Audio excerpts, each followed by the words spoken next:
మీరు నా నామమున దేనిని అడుగుదురో తండ్రి కుమారుని యందు మహిమపరచబట్టుకే దాని చేతును.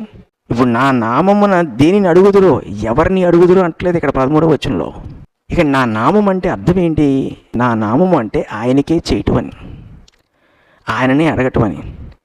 నా నామమున దేనిని అడుగుదురో తండ్రి చేస్తాడు అంటలేదు. తండ్రి కుమారుని యందు మహిమపరచబడుటకై దానిని చేతును. తండ్రి ఏమన్నాడు? మత్తయి సువార్త 3:17 వచనంలో, ఈయన నా ప్రియ కుమారుడు, ఈయన యందు నేను ఆనందించున్నాను అన్నాడు. ఆయన ఎలాగ ఆనందిస్తాడు కుమారుని యందు? నువ్వు యేసుక్రీస్తు నామమున ప్రార్థించినప్పుడు, యేసుక్రీస్తుకు ప్రార్థన చేసినప్పుడు, యేసుక్రీస్తు ఆ ప్రార్థనను అంగీకరించి తండ్రి మహిమపరచబడేటట్లుగా ఆయనే నీ కొరకు కార్యం చేసినప్పుడు తండ్రి కుమారుని యందు సంతోషించడానికి అవకాశం ఉంటుంది.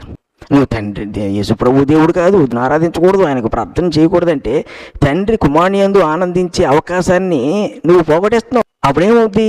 కీర్తన 2వ అధ్యాయం తీసుకుంటాడు దేవుడు. 2వ వచనం ఏమంటాడు? కుమారుని ముద్దు పెట్టుకుని లేని ఎట్లా తండ్రి కోపించిన అంటాడు. ఇప్పుడు శాపగ్రస్తులువా కాదా యేసుప్రభుని ఆరాధన చేయకపోతే? యేసుప్రభు దేవుడు కాదంటే మనం శాపగ్రస్తులువా కాదా? ఆయన కోపాన్ని భరించగలమంటే దయచేయండి, హ్యాపీగా వెళ్ళండి, మీ దారిని మీరు వెళ్ళండి. అదే చెప్పండి. ఈరోజు నిన్నటి వరకు ఏది చెప్పారు, ఈ రోజు నుంచి అదే చెప్పండి. యేసుప్రభు దేవుడు కాదు, యేసుప్రభు ఆరాధన చేయకూడదని చెప్పండి. ఎందుకంటే చెప్తే ఒకవేళ ఆయన కోపం వస్తులే చూద్దాం.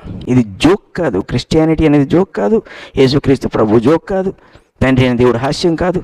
మీరు మహా అయితే కాలేజీల్లో చదువుకుని ఉంటారు, డిగ్రీలు, అంతే. దేవుడు సర్వజ్ఞుడు. ఆ సర్వజ్ఞానాన్ని మీరు వ్యర్థముగా ఎంచడం మొదలుపెట్టారంటే మరి దేవుడు మనల్ని ఎలా ఎంచాలి? ఈరోజు క్రీస్తు సంఘం అని పేరు పెట్టుకుని ఆయనకే విలువని పరిస్థితిని తీసుకొస్తే ఎవరిని విడిచిపెట్టడం. ఆయన కరుణామయుడే, ప్రతి పాపాన్ని క్షమిస్తాడు, దీర్ఘశాంతము వహించేవాడు. కానీ దానికి కూడా తీర్పు దినం అనేది పెట్టాడు, ఫుల్ స్టాప్ పెట్టాడు. ఆ సంగతిని మనం కలిగి ఉన్నప్పుడు ప్రభు విషయంలో మనం ఎలా నడుచుకోవాలో తెలుస్తుంది.